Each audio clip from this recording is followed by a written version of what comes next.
No check-in de hoje a gente fala sobre Jerusalém, Israel, enfim, sobre a Terra Santa. Para isso a gente conversa com o Frei Jorge Hartmann, então não sai daí que é logo depois da vinheta.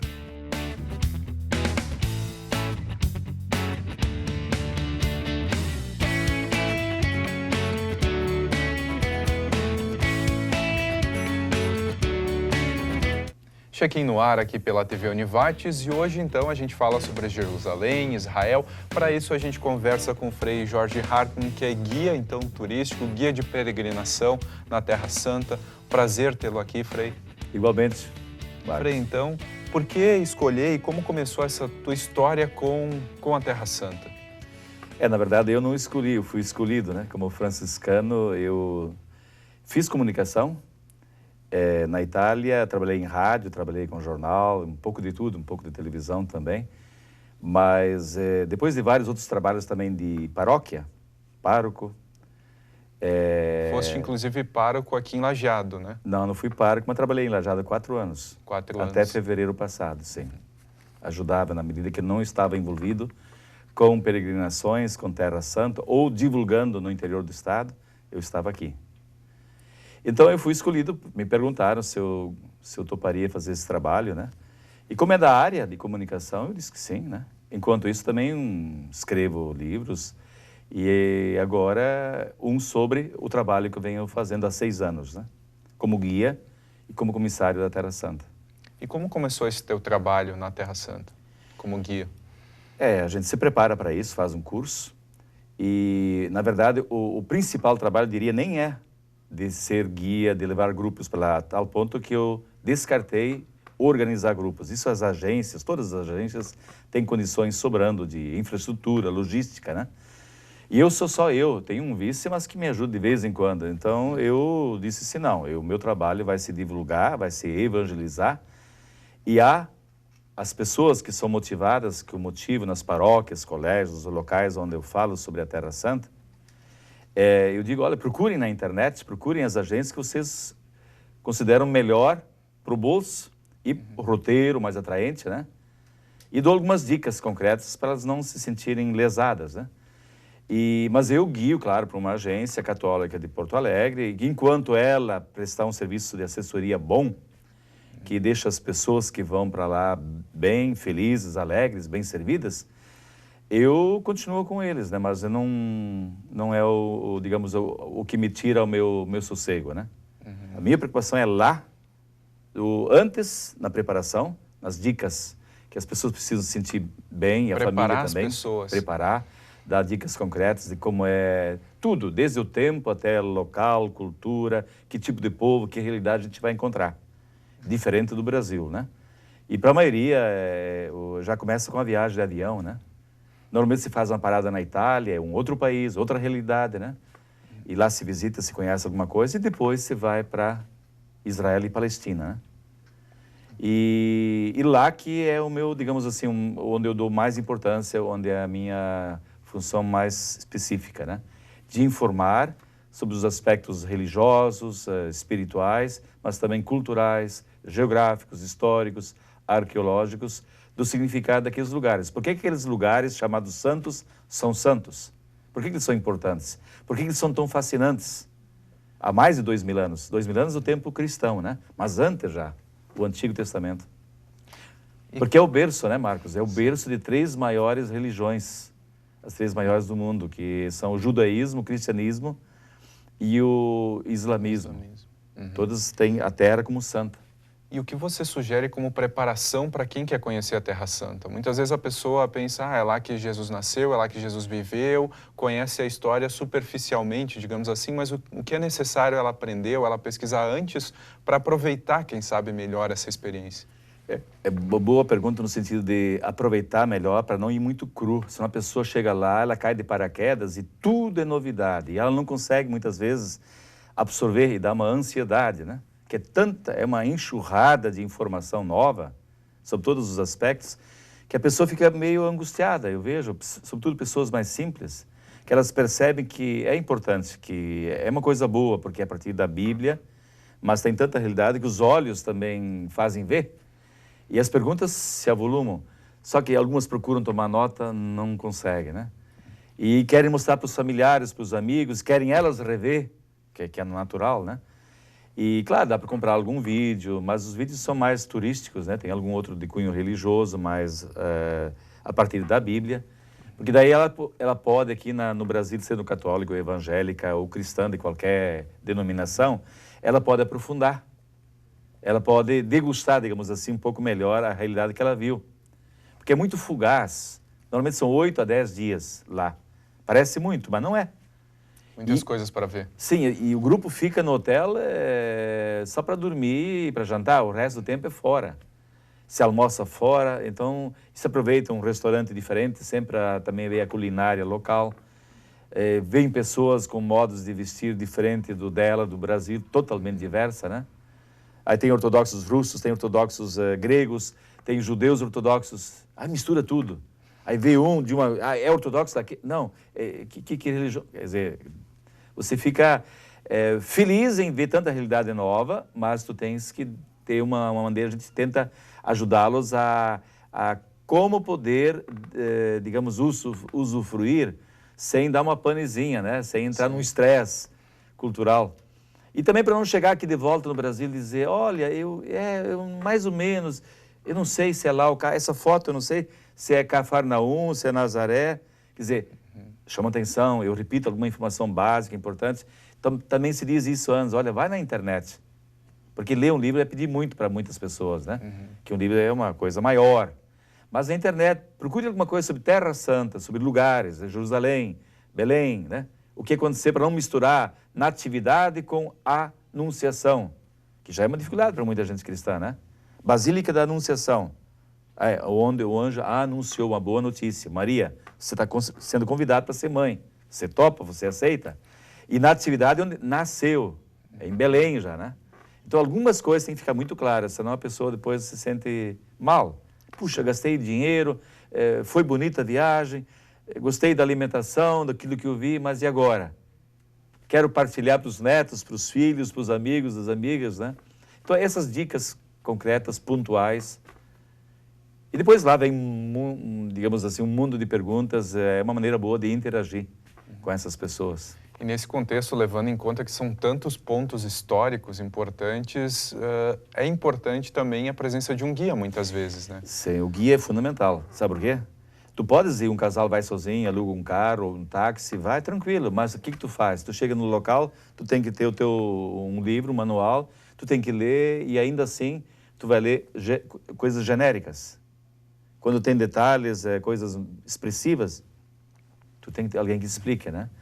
Então, é mais barato com guia, fala a tua língua, ele te dá o supra-sumo, o mais importante, o que é essencial nesse local, e permite que as pessoas tirem as dúvidas, né? Tu não consegue dizer tudo, né? Mas permite que a pessoa se sinta provocada a ler, buscar mais informações. Porque algumas, para ti, por exemplo, diz, o Mar da Galileia é um local fascinante. Para mim é. Então, você vai aprofundar aquilo, você quer saber tudo. Para o outro diz, não, para mim chamou atenção, foi Belém, foi Campo dos Pastores, foi Jerusalém, sei lá. Não é que todo mundo igualzinho, me emocionei tanto lá no Getsemane, né? Aí você fala, o que é o Getsemane? Você ouve falar na Bíblia, Semana Santa, né? O que é o Jardim das Oliveiras? Gente, esse aqui, tem oliveiras aqui ainda, né? Aí isso mexe com o emocional, com tudo. Muito bom acompanhar isso. Muito bem. Então agora a gente vai conferir um VT sobre a Terra Santa. Na sequência a gente vai para um rápido intervalo e depois o check-in está de volta. You were like water, I was like sun, and we grew up so high, even the giraffes couldn't get some. I thought the world was floating in the ether. We did some experiments and found it's easy to prove when you want some. I can't let you go now, and if you want to let me go, you're gonna break my heart.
check-in de volta aqui pela TV Univates e agora você vai conferir direto um VT sobre exclusivamente a cidade de Jerusalém.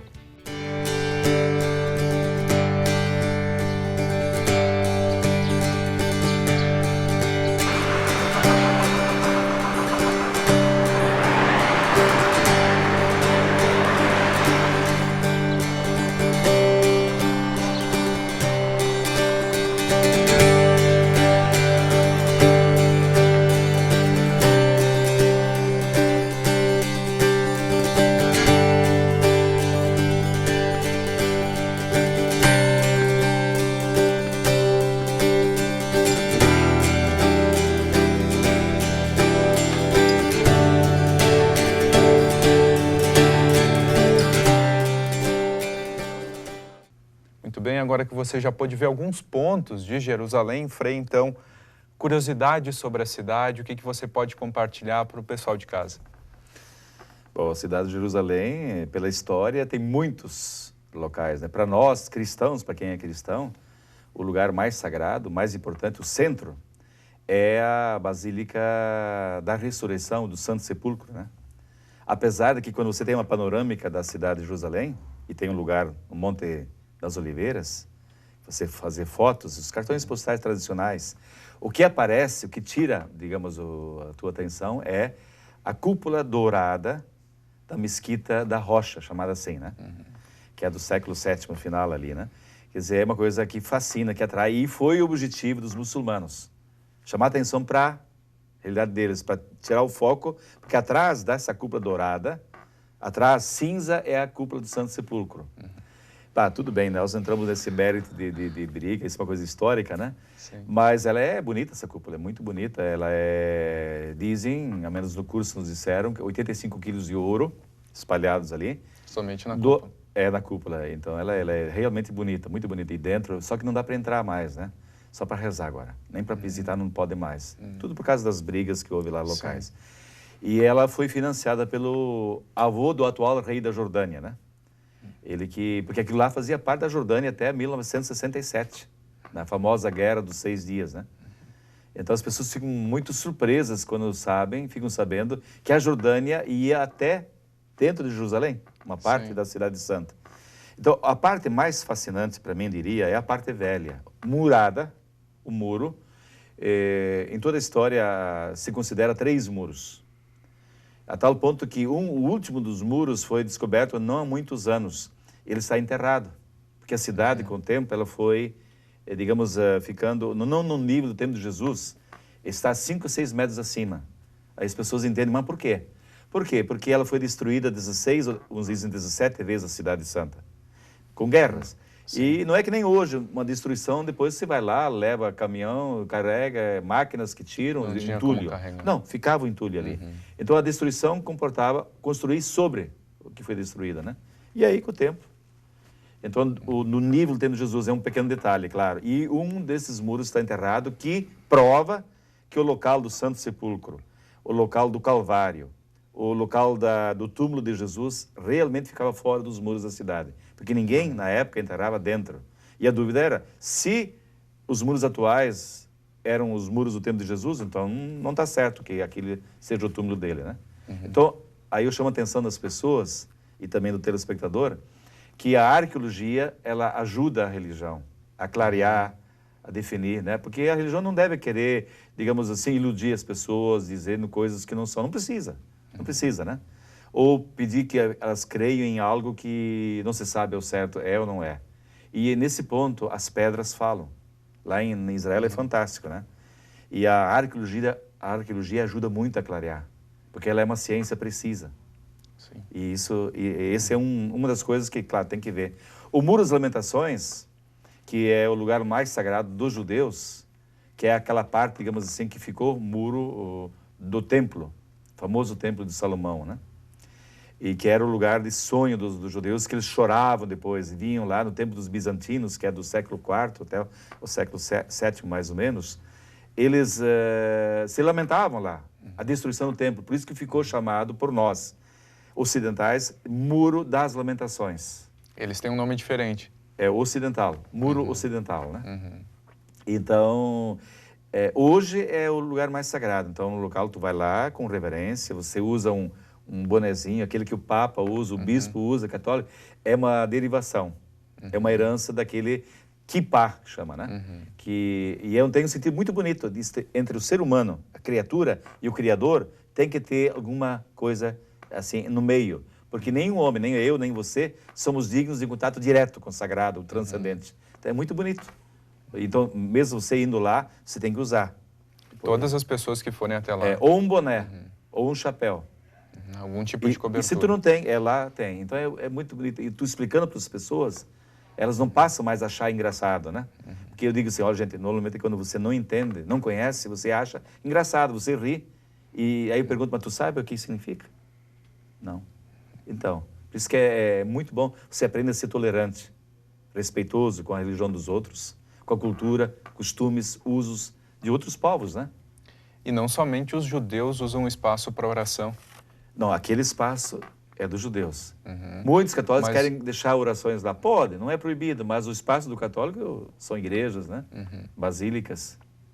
É mais indicado que eles ocupem o espaço como questão turística, para ver... Eles querem fazer foto, né? E parece que teve uma novela no passado que mostrou um ator, né, da Globo indo lá, e aí o Papa foi lá, então colocou um bilhete. E eu digo, tudo bem, fiquem livres, ninguém proíbe, né? Não tem problema não. Mas o judeu não sai, o religioso, do muro, quando ele vai embora, ele não dá as costas ao muro, ele sai, ele dá passos para trás. Sempre de frente. Em respeito.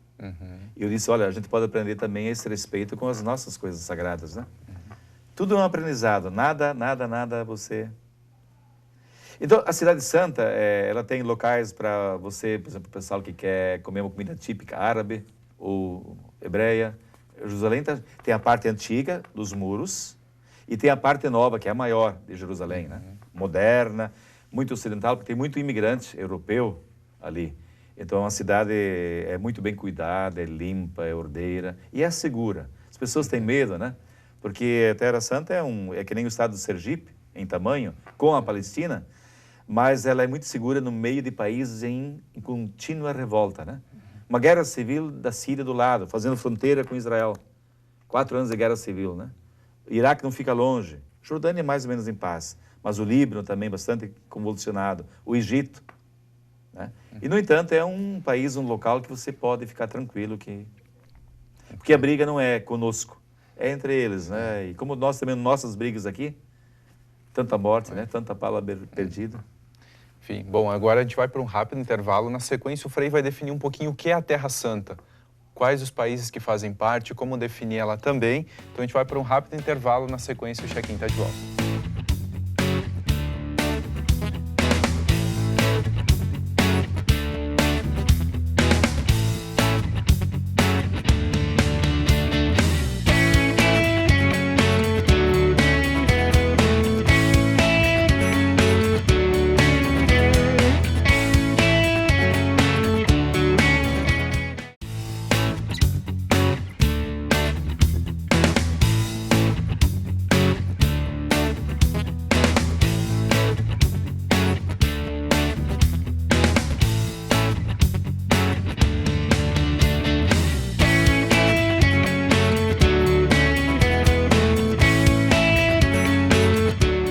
Check-in de volta aqui pela TV Univates e hoje então falando sobre a Terra Santa. Frei, como definir a Terra Santa, quais os países que fazem parte dela, como ocorre essa divisão?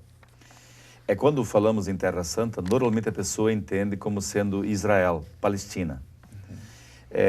Para nós, franciscanos, que estamos lá quase 800 anos, no tempo de São Francisco de Assis, né? Engloba além desses 2 países, Palestina não é um país ainda, mas está em processo de, né? É a Síria,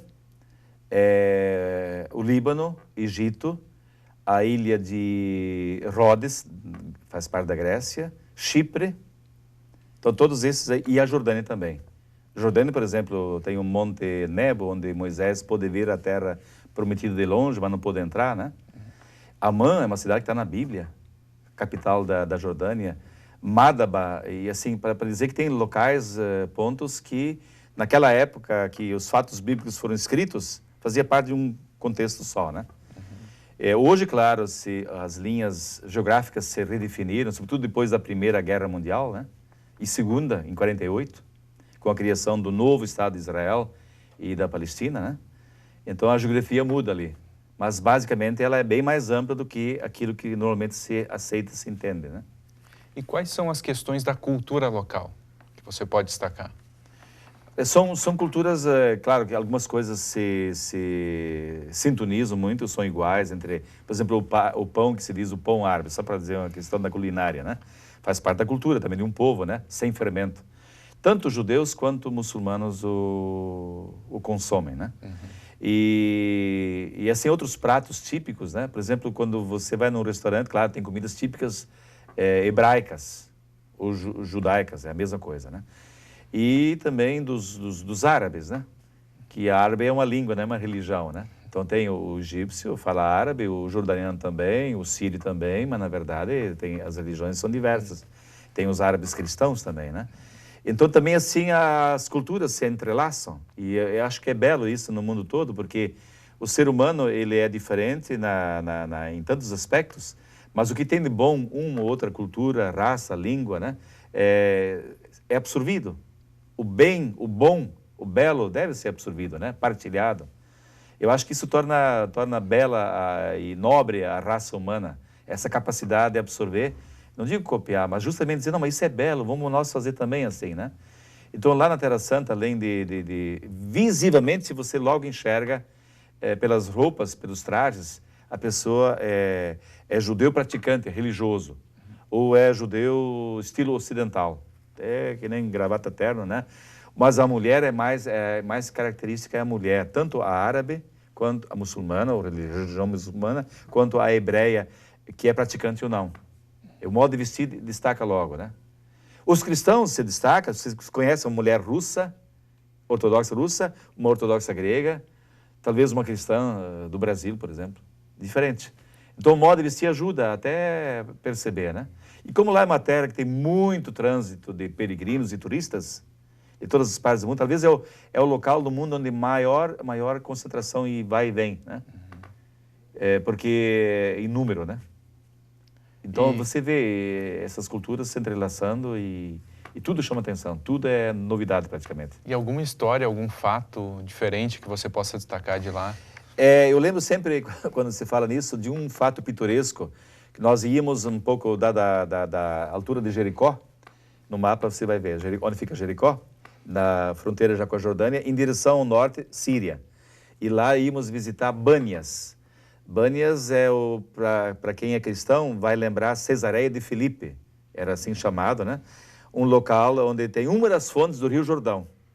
É uma água muito pura, muito cristalina, e o caminho é 1h30, mais ou menos, de ônibus, as distâncias não são tão grandes. E aí eu conto uma história, conto uma piada, eu não vou contar a piada aqui agora, né? E as pessoas se empolgaram, gostaram, uma piada que não destrói nada. Aí 2 senhores, era um grupo de São Paulo, 2 senhores se animaram, disse, Frei, podemos contar também uma piada? Podem. E me contaram, cada um contou uma piada muito pesada, e deu um silêncio, o pessoal se constrangiu, né? E eu não podia deixar de saia justa, não podia puxar a orelha de gente grande. E disse, gente, o padre Fernando disse, me lembro até do nome do padre, amanhã nós vamos ver no Rio Jordão e vamos ver o local onde Jesus foi batizado, João Batista batizava.